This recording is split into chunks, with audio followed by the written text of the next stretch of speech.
À la fête d'anniversaire des 6 ans de ma nièce, j'ai découvert un débit de 3842,40 $ sur ma carte. Ma sœur m'a dit, nous avons voté. C'est toi qui paies. Mes parents l'ont soutenu. Cette nuit-là, j'ai annulé la carte de ma mère, j'ai coupé tous les paiements, et j'ai déposé une plainte auprès de ma banque. Un an plus tard, ils sont revenus à la charge, exigeant. L'alerte par SMS est arrivée, alors que j'aidais Madison à souffler ses bougies. Mon téléphone a vibré contre ma hanche, et j'ai failli l'ignorer. Presque.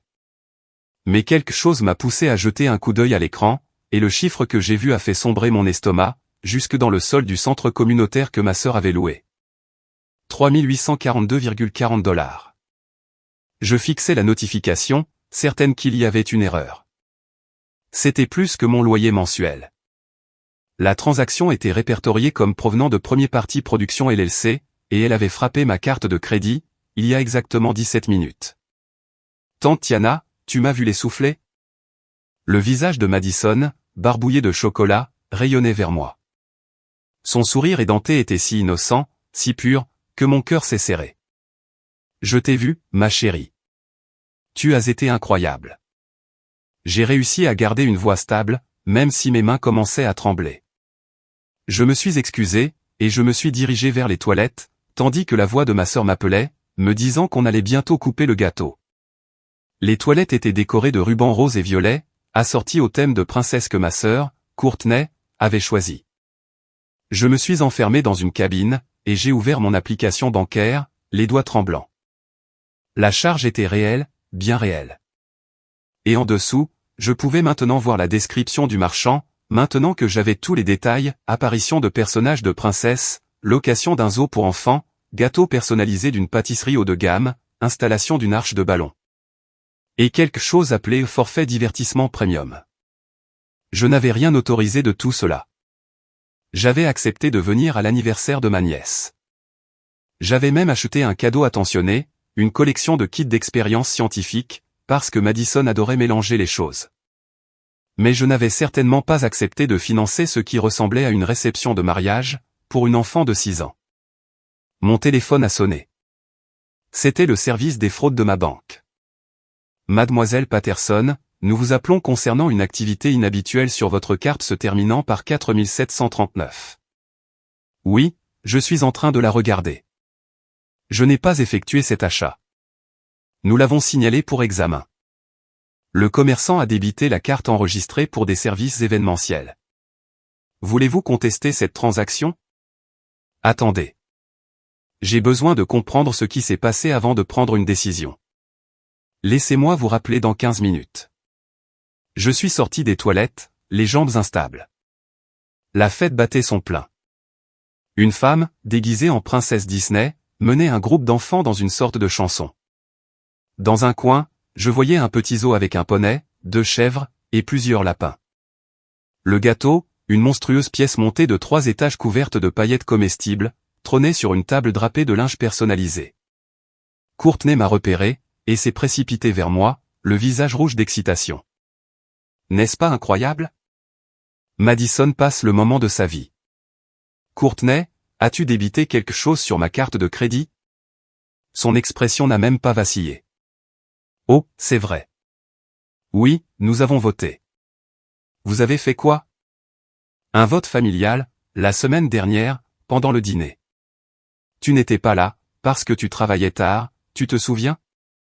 Nous sommes tous tombés d'accord, puisque tu n'as pas d'enfant, et que tu gagnes bien ta vie dans cette boîte de tech, c'est toi qui devrais couvrir la fête de Madison cette année. Maman et papa ont voté oui.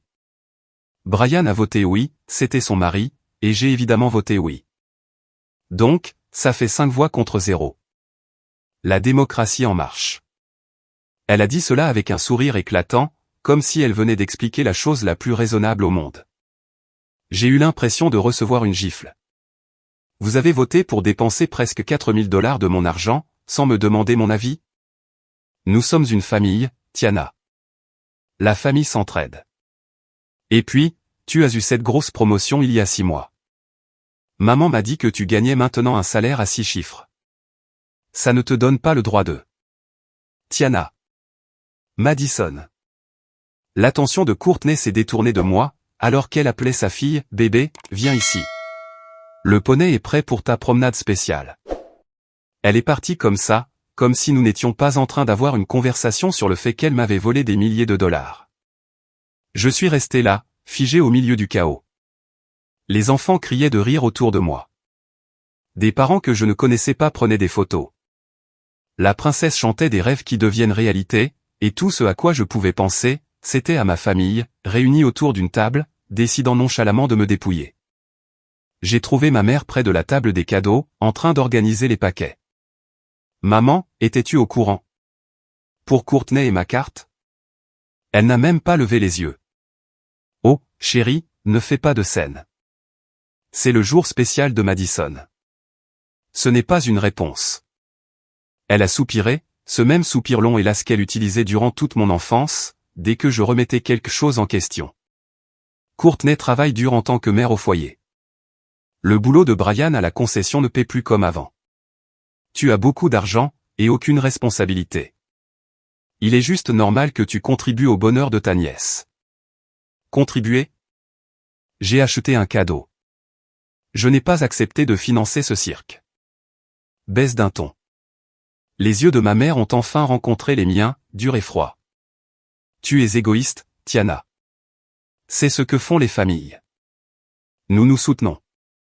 Quand tu avais l'âge de Madison, ton père et moi avons fait beaucoup de sacrifices pour t'offrir de beaux anniversaires. Tu compares des fêtes normales à une production de 4000 $? Les temps ont changé. Les enfants attendent plus aujourd'hui.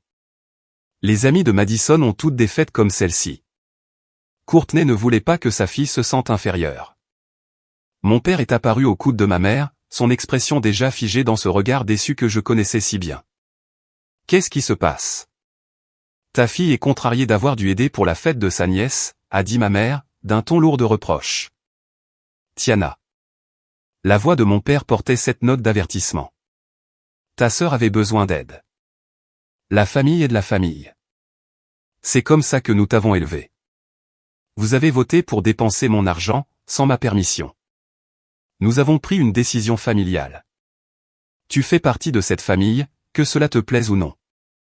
L'argent est déjà dépensé. La fête a lieu. Tu peux soit être gracieuse, soit bouder dans ton coin, comme tu le faisais quand tu étais adolescente. Le mépris dans sa voix était total. Mes deux parents se sont détournés pour reprendre leurs tâches, ma mère ajustant des rubans et mon père vérifiant son téléphone. La conversation était, pour eux, terminée. Je suis sorti. Le centre communautaire avait un petit patio avec quelques bancs, et je m'y suis effondré, tout mon corps tremblant de rage et d'incrédulité. J'ai rappelé ma banque. Je veux contester ce débit. Je ne l'ai pas autorisé, et je veux être remboursé. Le représentant m'a guidé à travers le processus. J'ai expliqué que ma carte avait été utilisée sans ma permission. Oui, je savais qu'il l'avait utilisée. Non, je n'avais pas donné d'autorisation. Oui, je voulais poursuivre l'affaire formellement. L'enquête prendra quelques semaines, mais nous vous accorderons un crédit provisoire d'ici 7 jours ouvrables, m'a-t-elle dit. Merci. J'ai raccroché, et je suis resté assise là, alors que le soleil commençait à se coucher. À travers les fenêtres, je pouvais voir la fête continuer. Courtney riait avec Brian. Mes parents prenaient des photos avec Madison. Tout le monde semblait si heureux, si satisfait, si peu perturbé par ce qu'il m'avait fait. Quelque chose s'est cristallisé dans ma poitrine, quelque chose de froid, de tranchant et de définitif. J'ai ouvert la gestion de mes comptes. Il y a 3 ans, quand ma mère se plaignait de la difficulté de gérer ses factures, je l'avais ajoutée comme utilisatrice autorisée sur l'une de mes cartes. C'était censé être pour les urgences. Elle l'utilisait peut-être 2 fois par an, pour de petites choses, en demandant toujours avant. Je l'ai supprimée en tant qu'utilisatrice autorisée, en 3 pressions sur l'écran. Ensuite, j'ai passé en revue mes prélèvements automatiques. Je payais la facture de téléphone portable de mes parents, depuis 2 ans. Papa avait perdu son emploi pendant la pandémie, et j'étais intervenu pour aider. 240 $ par mois. Annulé. Je payais leur abonnement premium pour le câble et Internet. 160 $ par mois. Annulé. J'avais mis en place des paiements automatiques pour l'abonnement à la salle de sport de Courtney, l'année dernière, après qu'elle se soit plainte de ne pas pouvoir s'offrir de soins personnels en tant que maman. 89 $ par mois. Annulé. J'ai passé en revue chaque abonnement, chaque paiement automatique, chaque petite façon dont j'avais aidé ma famille au fil des ans. Tout a disparu, en quelques clics. Mes mains étaient stables désormais. Je me sentais calme, d'un calme étrange. Je suis retourné à l'intérieur pour une dernière chose. Madison ouvrait ses cadeaux, entourée de ses amis et de leurs parents. J'ai attendu qu'elle arrive au mien. Son visage s'est éclairé en voyant les kits scientifiques, et elle a carrément abandonné la pile d'autres cadeaux pour m'enlacer. Merci tante Tiana. Ils sont trop cool. Joyeux anniversaire, ma chérie. J'ai embrassé le sommet de sa tête, respirant son odeur d'enfant, de sucre et d'innocence. Je n'ai dit au revoir à personne d'autre. Je suis simplement parti. Le lendemain matin, Courtney m'a appelé 7 fois avant que je ne réponde. Qu'est-ce que tu as fait? Sa voix était perçante. La carte de maman ne fonctionne pas. Elle a essayé d'acheter des courses et elle a été refusée. Je l'ai supprimée de mon compte. Tu n'as pas le droit de faire ça. Si, je peux, et je l'ai fait. Tout comme tu n'as pas le droit de débiter presque 4000 $ sur ma carte sans permission, mais tu l'as fait quand même. On t'a expliqué. On a voté. Tu ne votes pas sur la façon de dépenser mon argent, Courtney. Ce n'est pas comme ça que ça marche. Ça s'appelle un vol. Et je vais déposer une plainte à la police cet après-midi, si ma contestation bancaire n'aboutit pas. Silence à l'autre bout. Puis, elle a raccroché. Elle a rappelé immédiatement, j'ai décliné l'appel. Elle a envoyé un SMS, maman et papa sont furieux. J'ai bloqué son numéro. Ma mère a appelé avec le téléphone de papa 1 heure plus tard. Tiana Marie Patterson. Qu'est-ce que cela signifie? Notre service téléphonique est coupé. Le câble ne fonctionne plus. J'ai arrêté de payer pour des choses qui ne sont pas de ma responsabilité. Comment oses-tu, après tout ce que nous avons fait pour toi? Comme voter pour me voler? Nous n'avons pas volé. Nous avons pris une décision familiale. Tu es incroyablement puérile et vindicative. C'est moi qui suis puéril? Vous vous êtes ligué contre moi, et vous avez décidé que je devais financer une fête qui coûte plus cher que le salaire mensuel de certaines personnes. Et c'est moi l'enfant? Tu as l'argent. Ce n'est pas la question, maman. Alors, c'est quoi la question? Que tu es trop égoïste pour aider ta propre famille. La question, c'est que vous n'avez pas le droit de prendre mon argent sans demander. La question, c'est que famille ne signifie pas que je suis votre distributeur automatique personnel. La question, c'est que j'en ai marre d'être traité comme si ma seule valeur était mon bulletin de paie. Tu fais une énorme erreur, Tiana. La seule erreur que j'ai faite, c'est de penser que l'un d'entre vous me respectait vraiment. J'ai raccroché, là aussi. Les jours suivants ont été calmes. Étrangement calmes. Pas d'appel, pas de texto. Je suis allé travailler, je suis rentré chez moi, j'ai vécu ma vie. Le silence de ma famille aurait dû sembler paisible, mais au lieu de cela, il ressemblait à l'œil d'un cyclone. L'enquête de la banque a progressé. Comme j'avais signalé le débit non autorisé rapidement, et que j'avais des preuves claires que je n'avais pas consenti à la transaction, ils ont tranché en ma faveur. Le crédit provisoire est devenu permanent. Courtney a dû rembourser première partie production elle-même. J'ai eu des échos des retombées par ma cousine Rachel, qui m'a appelé 3 semaines après la fête. D'où Jésus, Tiana? Qu'est-ce qui s'est passé? Ta mère dit à tout le monde que tu as fait une dépression nerveuse, et que tu as abandonné la famille. C'est une façon de présenter les choses, j'imagine. Rachel a ri. Elle n'aura aucune sympathie de ma part. Maman m'a parlé de cette histoire de vote. C'est de la folie. Ta mère est au courant? Tout le monde est au courant. Ta mère n'arrête pas d'en parler. Elle te traite d'ingrate et d'égoïste à chaque réunion de famille. Mais entre toi et moi, la moitié de la famille pense que ce que Courtney a fait est dément. 4000 $ pour l'anniversaire d'une enfant de 6 ans, débité sur ta carte sans demander. C'est un vol d'identité, Tiana. C'est ce que j'ai essayé de leur dire. Pour ce que ça vaut, Je pense que tu as fait ce qu'il fallait. Il profite de toi depuis des années. Cette conversation a été un petit réconfort, mais elle n'a pas changé la réalité. Mes parents ne me parlaient pas. Courtney non plus. Les quelques textos que je recevais de la famille élargie étaient partagés entre le soutien et les accusations de détruire la famille. Je me suis concentré sur mon travail. Je dirigeais un projet majeur dans ma boîte de tech, développant une nouvelle plateforme d'analyse de données pour les prestataires de santé. Je m'y suis plongé à corps perdu, travaillant tard le soir, me portant volontaire pour des responsabilités supplémentaires. Ma patronne l'a remarqué. Tiana, tu fais un travail incroyable, mais tu es ici jusqu'à 20h ou 21h tous les soirs. Est-ce que tout va bien? Je suis juste dévoué au projet, lui ai-je répondu. Sarah, ma patronne, m'a étudié avec inquiétude. C'est un excellent dévouement, mais ne t'épuise pas. Nous avons besoin que tu sois en bonne santé sur le long terme, pas que tu fonctionnes à bout de souffle. J'ai apprécié son inquiétude, mais le travail était le seul endroit où je me sentais valorisé pour autre chose que mon compte en banque. Au bureau, mes contributions comptaient pour mes compétences, mes idées, mes efforts, pas pour ce que je pouvais fournir financièrement. 3 mois ont passé, puis 6. J'ai fêté mes 29 ans seul, en commandant taille et en regardant des films. Je n'ai pas eu de nouvelles de ma famille. Je me disais que je m'en fichais. Rachel m'invitait à ses séances de planification de mariage, et grâce à elle, je gardais un fil conducteur avec les potins de la famille. Apparemment, mes parents avaient dû réduire considérablement leur train de vie sans mon soutien financier. Ils avaient dû rétrograder leur forfait câble, et passer à un forfait téléphonique moins cher. Papa s'en plaignait à chaque occasion. Courtney, pendant ce temps, gérait les dettes de la fête. Premier parti production avait envoyé les frais en recouvrement lorsqu'elle n'avait pas pu payer après l'annulation de la banque. Son score de crédit en a pris un coup. Elle dit à tout le monde que c'est de ta faute, m'a informé Rachel un samedi autour d'un café.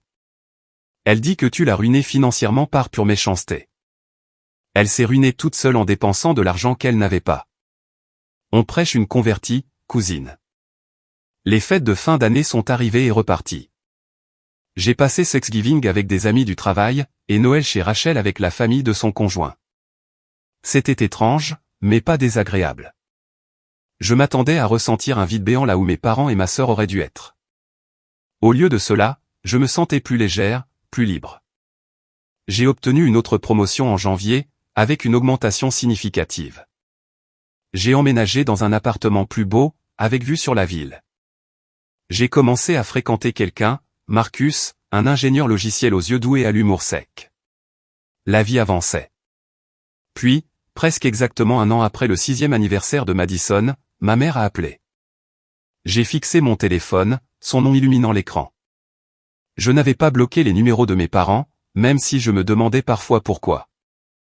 Peut-être qu'une part de moi espérait qu'il finirait par s'excuser.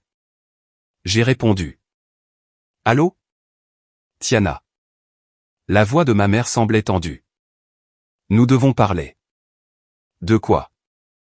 Peux-tu passer à la maison demain? Nous devons discuter de quelque chose d'important. C'est à propos de ton père. Mon estomac s'est serré. Est-ce qu'il est malade? Viens, c'est tout. 14 heures. Elle a raccroché avant que je ne puisse répondre. Je suis resté assise, tenant mon téléphone, l'anxiété me parcourant l'échine. Malgré tout, la pensée que mon père soit gravement malade m'effrayait. Je pouvais être en colère contre mes parents, mais je ne voulais pas qu'ils souffrent. Le lendemain, j'ai conduit jusqu'à la maison de mon enfance. Le quartier semblait identique. Des maisons modestes avec des pelouses soignées, l'air de jeu où Courtney et moi balancions, l'épicerie du coin où nous achetions des bonbons avec notre argent de poche. Maman a ouvert la porte. Elle paraissait plus vieille que dans mes souvenirs, plus fatiguée. Elle ne m'a pas serré dans ses bras. Entre. La maison semblait plus petite que dans mes souvenirs. Je l'ai suivie jusqu'au salon, où papa était assis dans son fauteuil incliné, et Courtney perchée sur le canapé. Tous les trois me fixaient alors que j'entrais. Est-ce que quelqu'un va me dire ce qui se passe? Tu as dit que papa était malade. Je n'ai jamais dit qu'il était malade, a corrigé maman. J'ai dit que nous devions parler de lui. La colère est revenue, chaude et immédiate. Donc vous avez menti pour me faire venir ici. Assieds-toi, Tiana. Je préfère rester debout. Papa s'est raclé la gorge. Ta mère et moi avons des difficultés financières. Je n'ai pas pu trouver de travail stable depuis les licenciements. Nous sommes en retard sur l'hypothèque. La banque a envoyé un avis de saisie. Mon cœur a sombré, mais j'ai gardé une expression neutre. Je suis désolé de l'apprendre. Nous avons besoin de ton aide, a dit maman. Nous avons besoin que tu recommences à couvrir les factures, et il nous faut environ 15 000 $ pour rattraper le retard de l'hypothèque. C'était là. Pas d'excuses. Pas de reconnaissance de ce qu'ils avaient fait. Juste une demande d'argent. Absolument pas. Courtney s'est levé d'un bond. Tu vois. Je vous avais dit qu'elle serait égoïste. Tu as du culot de me traiter d'égoïste après ce que tu as fait. C'était il y a plus d'1 an. Lâche l'affaire. Lâcher l'affaire? Tu m'as volé, Courtney. Tu as commis une fraude. Et aucun d'entre vous ne s'est jamais excusé. Nous avons pris une décision familiale, a dit papa, la voix dure. C'est toi qui as décidé de faire un caprice et de couper les ponts avec tes propres parents. Je n'ai pas coupé les ponts. J'ai arrêté de payer pour des choses qui n'ont jamais été ma responsabilité. Les yeux de ma mère se sont remplis de larmes. Nous allons perdre la maison, Tiana. La maison de ton enfance. Est-ce que cela ne signifie rien pour toi? Bien sûr que ça signifie quelque chose. Mais vos problèmes financiers ne sont pas ma responsabilité. Vous êtes mes parents, et vous m'avez traité comme un distributeur automatique. Vous n'avez pas demandé. Vous n'avez pas discuté. Vous avez voté, et vous avez décidé que mon argent était à vous. Ce n'est pas comme ça que des parents traitent leurs enfants. Nous t'avons élevé. A dit mon père. Nous t'avons nourri, vêtu, logé pendant 18 ans. Tu nous es redevable. Les mots m'ont frappé comme un coup physique. Je vous suis redevable d'avoir fait le strict minimum que des parents sont censés faire? Ne t'avise pas de parler à ton père sur ce ton. A aboyé maman. Pourquoi avez-vous eu des enfants, si c'était pour tenir le compte de tout ce que vous avez dépensé pour nous? Courtney est intervenu de nouveau. C'est ridicule. J'ai besoin d'aide moi aussi. Cette histoire de recouvrement a bousillé mon crédit. Brian et moi voulons acheter une maison, mais on ne peut plus obtenir de prêt. Tu pourrais régler ça, Tiana. Tu pourrais payer cette dette, aider maman et papa pour l'hypothèque, et tout redeviendrait normal. Et qu'est-ce que j'aurais en retour? Ta famille, a dit maman doucement. J'ai regardé les trois. Mes parents, vieillissants et désespérés. Ma sœur, imbue d'elle-même et délirante. Les gens qui étaient censés m'aimer inconditionnellement, mais qui ne semblaient m'apprécier que lorsque j'étais utile. Voici ce qui va se passer, ai-je dit, la voix calme et claire. Rien. Je ne vous donnerai pas d'argent. Je ne paierai pas vos factures. Je ne vais pas vous sauver des conséquences de vos propres choix. Tiana. Je n'ai pas fini. Vous voulez savoir pourquoi? Ce n'est pas parce que je suis égoïste ou rancunière. C'est parce que vous donner de l'argent ne réglerait rien. Dans 6 mois ou 1 an, vous seriez de nouveau ici à en demander plus. Parce que le problème fondamental n'est pas l'argent, c'est que vous ne me respectez pas. Ce n'est pas vrai. A protesté maman. Ah bon? Alors expliquez-moi pourquoi, durant l'année entière qui a suivi l'incident de la fête, aucun d'entre vous n'a appelé pour s'excuser. Aucun n'a reconnu que ce que Courtney a fait était mal. Vous n'êtes là que parce que vous avez besoin de quelque chose. On pensait que tu avais besoin de temps pour te calmer, a dit papa. Me calmer? Vous pensiez que m'ignorer pendant 1 an était approprié? C'est toi qui nous as coupés. A crié Courtney. Non, j'ai arrêté de vous laisser m'utiliser. Il y a une différence. Les larmes de maman coulaient librement maintenant. S'il te plaît, Tiana, nous te supplions. Nous sommes une famille. La famille ne se vole pas. La famille ne vote pas sur l'argent des autres. La famille ne réclame pas de soutien financier pour ensuite faire le mort quand on fixe des limites. Je me suis tourné vers la porte. Si tu franchis cette porte, tu n'es plus la bienvenue ici, a dit mon père. Je me suis arrêté, la main sur la poignée. Vous savez quoi? Je crois que ça me convient. Tu le regretteras, a crié Courtney derrière moi. J'ai marché jusqu'à ma voiture sans regarder en arrière. Mes mains tremblaient en démarrant le moteur, mais j'ai fait 3 pâtés de maison avant de devoir m'arrêter sur le côté. Des larmes ont coulé sur mon visage. Pas des larmes de tristesse exactement, mais quelque chose de plus complexe. Le deuil de ce que je n'avais jamais eu. Le soulagement d'avoir tenu bon. La colère que nous en soyons arrivés là. Mon téléphone a sonné. C'était Rachel. Et, j'ai entendu dire que maman t'avait piégé pour que tu viennes. Est-ce que ça va? Comment le sais-tu? Tante Linda a appelé ma mère hier soir, se vantant qu'ils allaient te faire entendre raison. J'ai essayé de te prévenir, mais je n'avais pas ton nouveau numéro. Il voulait de l'argent? Environ 15 000 $, plus les factures régulières. Rachel a lâché un sifflement bas.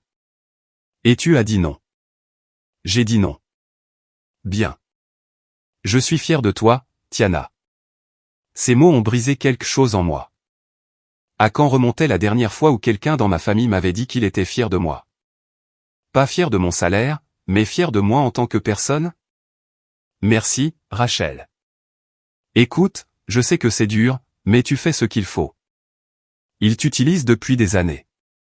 Il est temps que quelqu'un leur tienne tête. Nous avons parlé pendant 1 heure. Elle m'a mise au courant des drames familiaux que j'avais manqués.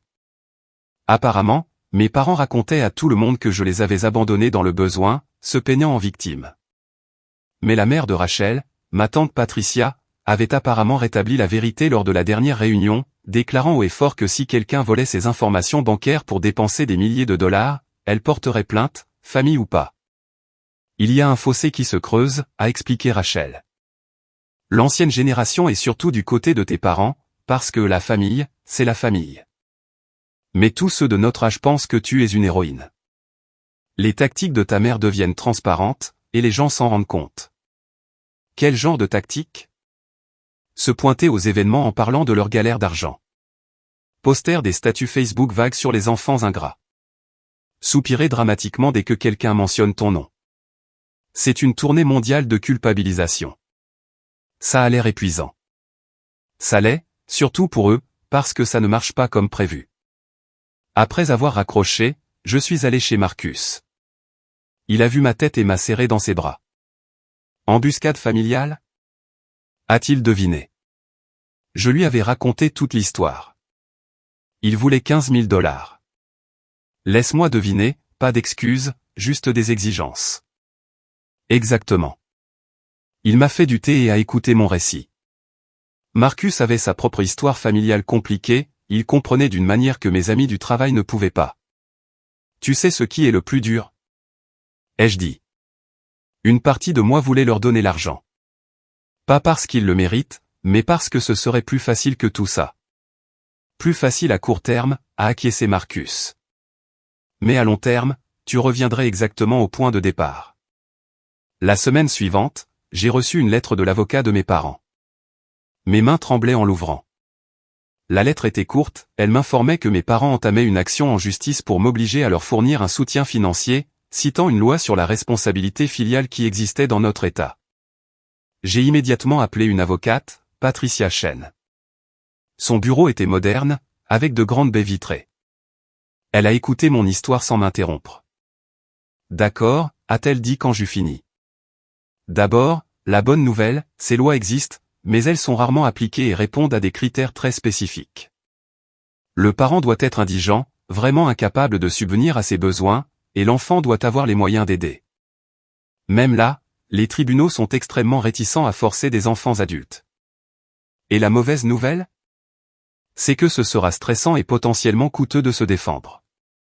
L'avocat de vos parents compte probablement sur le fait que vous préférerez payer pour éviter le tribunal. Combien cela va-t-il me coûter? Elle m'a cité des honoraires qui m'ont fait grimacer, mais j'avais les moyens. Je l'ai engagé sur le champ. Le procès avançait lentement. Pendant ce temps, mes parents intensifiaient leur campagne.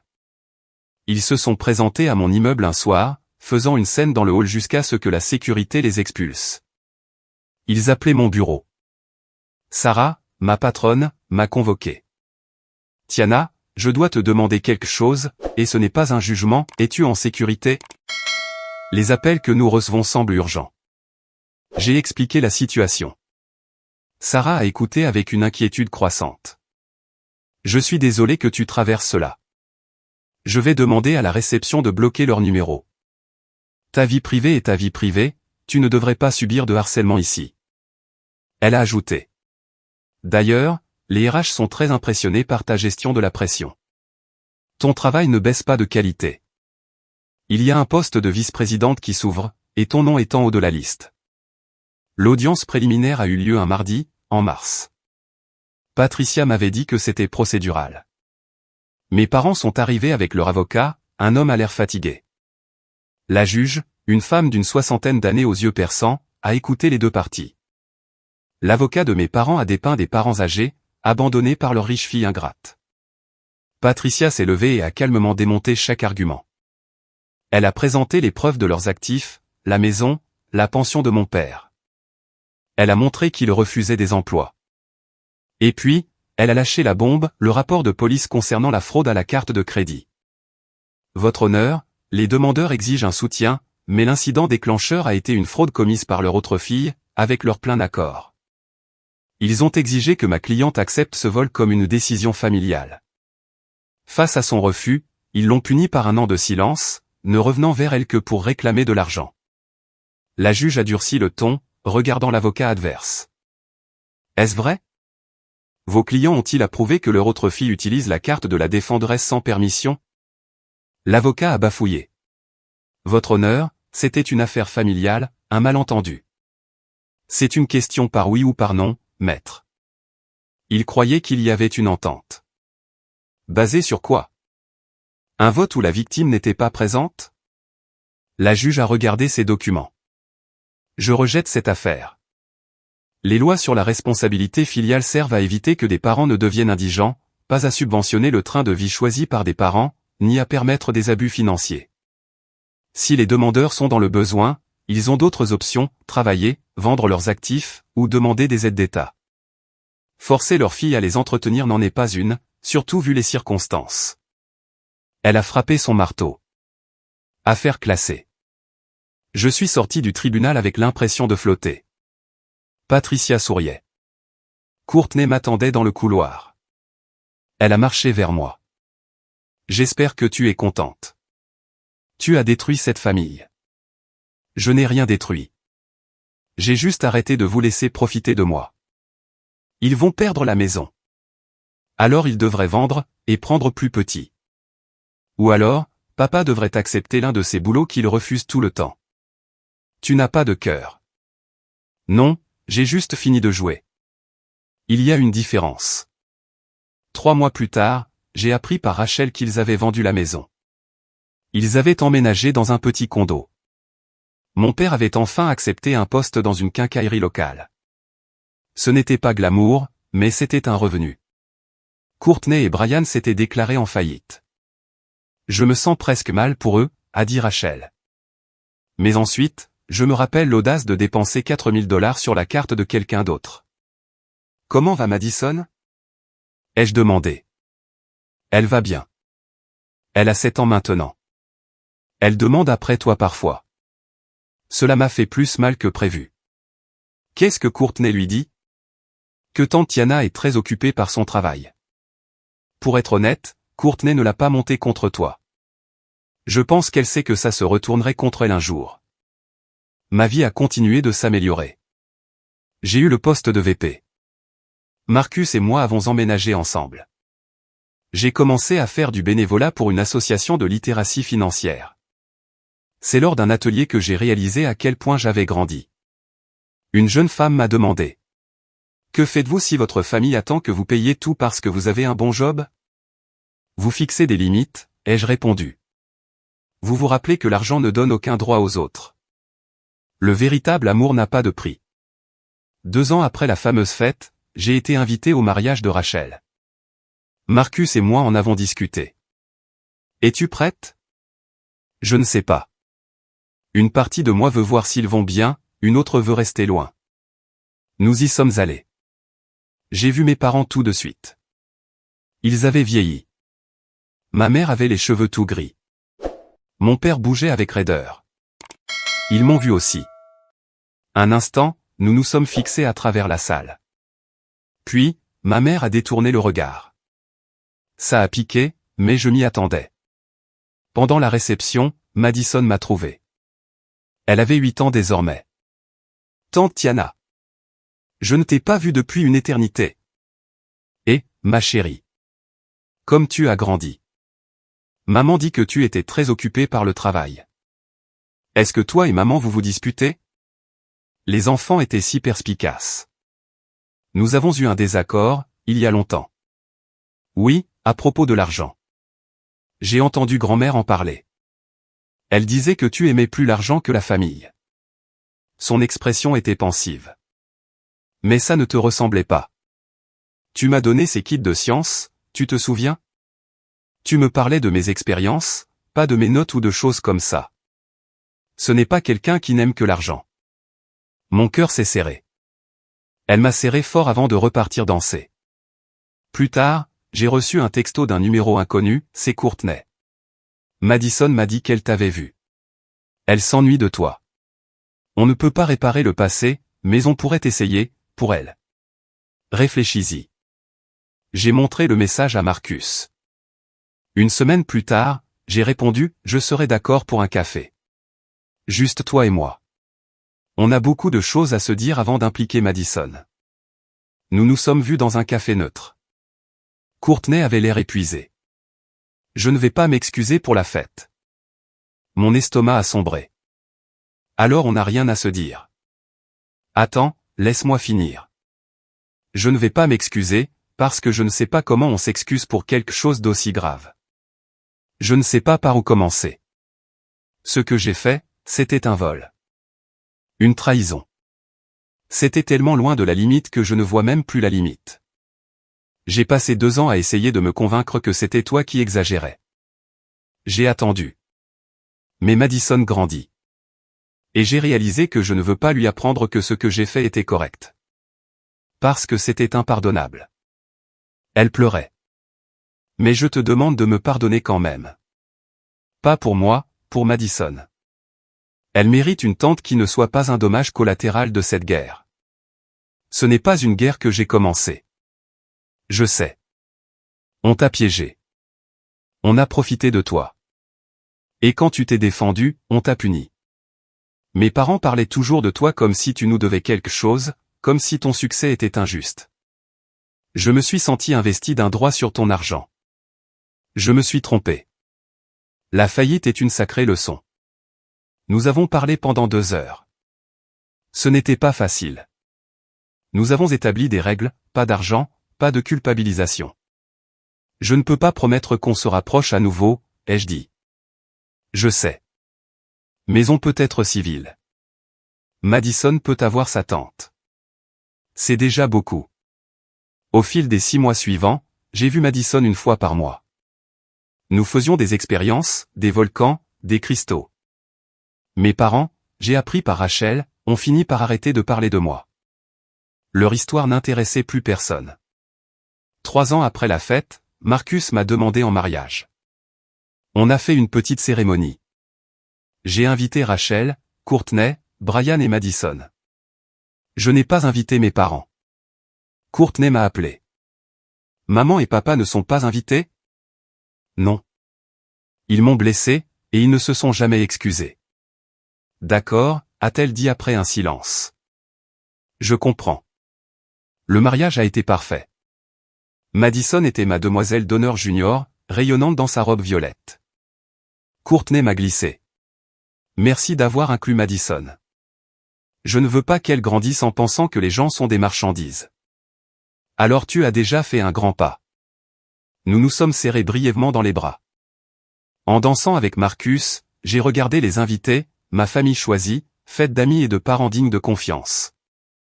C'est ce que j'avais gagné en tenant bon. Une vie bâtie sur le respect, plutôt que sur l'obligation. Des relations basées sur une affection sincère, plutôt que sur une utilité financière. Cela m'avait presque tout coûté. Mais ce que j'ai construit à la place, n'a pas de prix.